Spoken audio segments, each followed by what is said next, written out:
گویا کہ اللہ کی دوستی کا معیار تقویٰ داری ہے. اللہ کے دوست بھی تقویٰ دار ہیں. اور جب ہمیں ان کی سنگت کے لیے کہا گیا ہے, ان کی صحبت اختیار کرنے کے لیے کہا گیا ہے, تو حکم یہ ملا, یا ایھا الذین آمنوا, اے لوگو. جب یہ اعلان ہوا یا ایھا الذین, اے لوگو, تو ہر ایک نے کان کھڑے کر لیے, ہر ایک ہمدردوش بن گیا کہ شاید یہ خطاب مجھ سے ہونے والا ہے. لیکن رب کائنات نے فرمایا نہیں نہیں, جو میں کہنے والا ہوں وہ بات بھی خاص ہے, اور جن کے لیے کہنے والا ہوں وہ گروہ بھی خاص ہے. یہ بات ہر ایک کے لیے نہیں ہے. ہر ایک سن تو سکتا ہے, لیکن یہ حکم ہر ایک کے لیے نہیں ہے. آگاہ ہو جاؤ. اے لوگو, یا ایھا الذین, اے لوگو, آمنو, اے وہ لوگو جنہوں نے میرے محبوب کی غلامی کا پٹا گلے میں ڈال دیا ہے, جو میرے محبوب کے غلام بن چکے ہیں, ان سے میں مخاطب ہوں. فقط وہ میری بات کو غور سے سنیں, وہ میرے مخاطب ہیں. میں ان سے کچھ کہنے والا ہوں, انہیں کو حکم دینے والا ہوں. یہ حکم عام نہیں ہے, جو بات کہنے والا ہوں وہ بھی خاص ہے, اور جس گروہ سے کہی جا رہی ہے وہ بھی خاص گروہ میرے محبوب کے غلاموں کا ہے. نعرہ تکبیر, نعرہ رسالت, نعرہ حیدری, نعرہ تحقیق, نعرہ غوثیہ. گویا کہ جو بات کہی جا رہی ہے وہ بھی خاص ہے. وہ بات کیا ہے؟ فرمایا اے میرے محبوب غلاموں, اے میرے محبوب کی غلامی کا پٹا گلے میں رکھنے والوں, اے میرے محبوب کے دامن سے وابستہ لوگوں, کونوا مع الصادقین, میرے ان اولیاء کے ساتھ لگ جاؤ, میرے ولیوں کا دامن تھام لو, میرے دوستوں کے ساتھ چمٹ جاؤ, ان کے قدموں سے لگ جاؤ, ان کے در دولت پہ اپنے آپ کو جھکا دو. کیوں کہ جو رحمتیں, برکتیں اور نوازشیں ان پہ ہو رہی ہیں, جب تم ان کے ساتھ لگ جاؤ گے تو تم پہ وہ رحمتیں ہوتی رہیں گی. وہ انعامات جو ان پہ ہوتے ہیں تم بھی اس کے مستحق بن جاؤ گے. کیوں کہ ایسا نہیں ہوگا کہ میں اپنے دوستوں کو جو نوازتا رہوں اور جو میرے دوست کے در پہ آ جائے اسے خالی موڑ دوں, یہ نہیں ہو سکتا.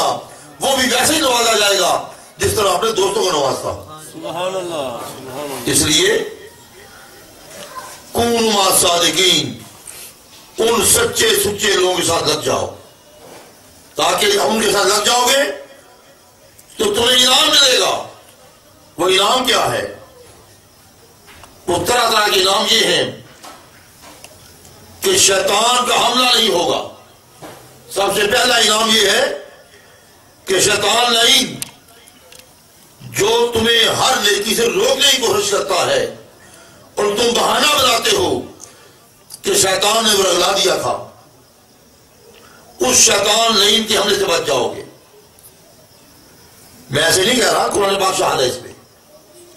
جب اللہ رب العزت نے آدم علیہ السلام کے جسم میں روح ڈال دی اور فرشتوں کو حکم دیا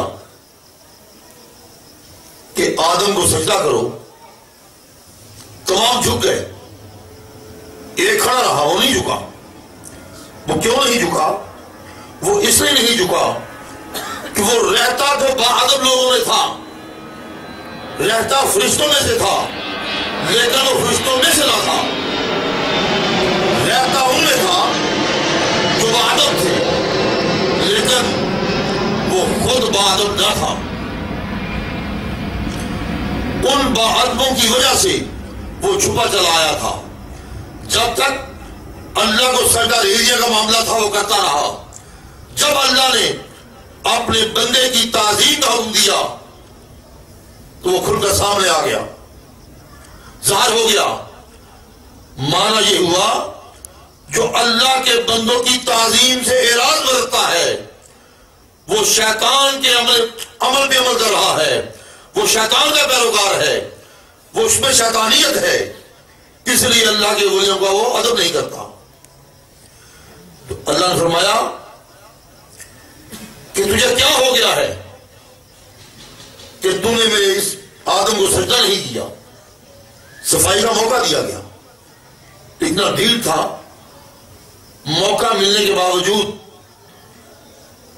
آپ نے ڈھونڈے دلائل دینے لگا، معافی نہیں مانگی، اپنے کیے پہ نادم نہیں ہوا، بلکہ دلائل دینے شروع کر دیے کہ کیا میں اس بشر کو سجدہ کروں؟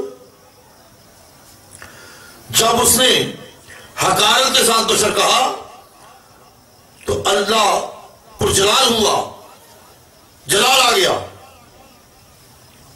کہا کہ فخر من ہوائی نگر جی نکل جائے یہاں سے، تو لانتی ہے، تیرے یہاں کوئی ٹھکانا نہیں ہے، نکل جائے یہاں سے۔ جب یہ اللہ نے کہا وہ تھوڑا دور ہٹ کر پھر رک گیا، کہنے لگا فوبے عزت کا کہ یا اللہ مجھے تیری عزت کی قسم، تو نے اس کی خاطر مجھے اپنی بارگاہ سے نکالا ہے، رانہ درگاہ کیا ہے، مجھے لعنتی قرار دیا ہے، اس کی خاطر لأغوینہم اجمعین، میں ان تیرے سارے بندوں کو، اس کی اولاد کو، ساری اولاد کو اغوا کروں گا۔ جب اتنا بڑا دعویٰ کر دیا اس نے تو مفسرین کہتے ہیں جب اللہ نے اپنی شان کے لائق ذرا گھور کے تکا ہوگا تو گھبرا گیا، اپنے آپ کو سنبھالنا دیا، اپنی بات کی اصلاح کرنے لگا، پھر عرض کیا اللہ عباد کا من المخلصین، یا اللہ جو تیرے مخلص بندے ہیں، جو تیرے خاص بندے ہیں، جو تیرے مقرب بندے ہیں، جو تیرے ولی ہیں، جو تیرے دوست ہیں، ان پہ میرا حملہ کارگر نہیں ہوگا، وہ میرے حملے سے بچ جائیں گے۔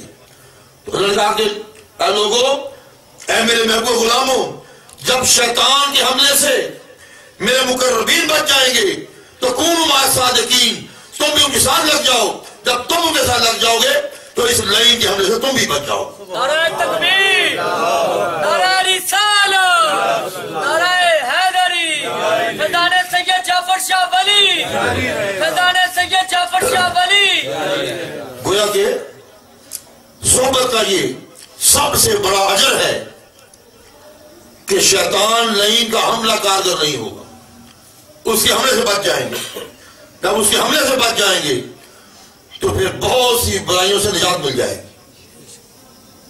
آدمی اولیاء کے سامنے جب ان کا جب ادب کرے گا، ان کے سامنے ان کی صحبت میں بیٹھے گا، دو زانوں کے بیٹھے گا، ان کو اپنے سے بہتر جانے گا تو بیٹھے گا نا، ان کو اپنے سے بہتر جانے گا تو ان کے سامنے دو زانوں کے بیٹھے گا، تو ان کے سامنے دو زانوں کے بیٹھنا اس کے تکبر کو بھی لیمیٹ کر دے گا، ختم کر دے گا۔ کبھی اس شخص میں تکبر پیدا نہیں ہوگا۔ جو اولیاء کی صحبت میں بیٹھنے والا ہے اس میں کبھی تکبر پیدا نہیں ہوگا، کبھی رونق نہیں آئے گی، کبھی وہ مغرور نہیں ہوگا، کبھی اپنی عبادت کا گھمنڈ نہیں کرے گا، وہ ہمیشہ اس میں عاجزی رہے گی، اور عاجزی اللہ کا بہت بڑا انعام ہے۔ اور اسی طرح دوسری جو انعام ملنے والا ہو یہ ہے اللہ تبارک تعالیٰ نے، اللہ تبارک تعالیٰ اس بندے سے جو اس کے اولیاء سے محبت کرتا ہے، اولیاء سے محبت کرتا ہے، اور محبت تب ہوگی جب ذہنوں میں ادب ہوگا، ذہنوں میں ادب ہوگا، ادب ہوگا تو پھر اللہ کے ولیوں کی سے محبت بھی ہوگی، محبت کرنے کو دل چاہے گا، ان کی صحبت میں جانے کو دل چاہے گا، اور ان کی زیارت کرنے کے لیے سفر کرنا بھی آسان رہے گا، اور ان کی خدمت کرنا بھی بہت آسان رہے گا، اس سے دل کو تسلی ہوگی، تسکین ملے گی۔ تو اللہ تعالیٰ فرماتے ہیں اِنَّ وَجَبَتْ مَحَبَّتِي لِلْتَحَابِّ نَفِيًّا، مجھ پر ان لوگوں کی محبت واجب ہو جاتی ہے جو لوگ میری خاطر میرے اولیاء سے محبت کرتے ہیں، میری خاطر میرے اولیاء سے محبت کرتے ہیں۔ جو محبت کرنے والے ہیں وہ بے شک گناہگار ہیں، سیاہکار ہیں، عمل میں کمزور ہیں، لیکن اللہ کے ولیوں سے محبت کرتے ہیں تو اللہ کے ولیوں سے محبت یہ اجر دے رہی ہے، یہ سمجھ دے رہی ہے کہ اللہ اس گنہگار سے محبت کرتا ہے۔ اِنَّا وَجَبَتْ محبتی لِلْتَحَابِ لَفِيَّا، کہ جو میری خاطر میرے بندوں سے محبت کرتے ہیں ان کے ساتھ مجھے محبت ہو جاتی ہے، مجھے واجب ہوتی ہے ان کی محبت۔ وَالْمُتَزَاوِرِينَ فِيهَا، جو میری خاطر سفر پہ چل کر جاتے ہیں اور میرے بندوں کی زیارت میں نکلتے ہیں۔ یہاں پر حدیث پاک میں بیان کرتا ہوں، جب کوئی شخص کسی اللہ کے بندے کی زیارت میں نکلتا ہے، اس حدیث